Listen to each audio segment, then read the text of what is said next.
పెనవేతలు ఆవాలని ఆశ, డాబాపై దోబూచులు ఆడాలని ఆశ, వెన్నెల్లో తడిశాక వెచ్చంగా మరిగాక, గుణకారం చేశాక ఘనకార్యం జరిగాక, మరి కాస్త అడిగాక అడిగాక చెప్పు ఆశ ఆశ ఆశ దోష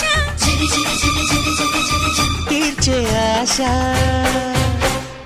ఎన్ని జన్మలెత్తినా ఆడదిగా పుట్టాలని, మగవాడై పుట్టాలని.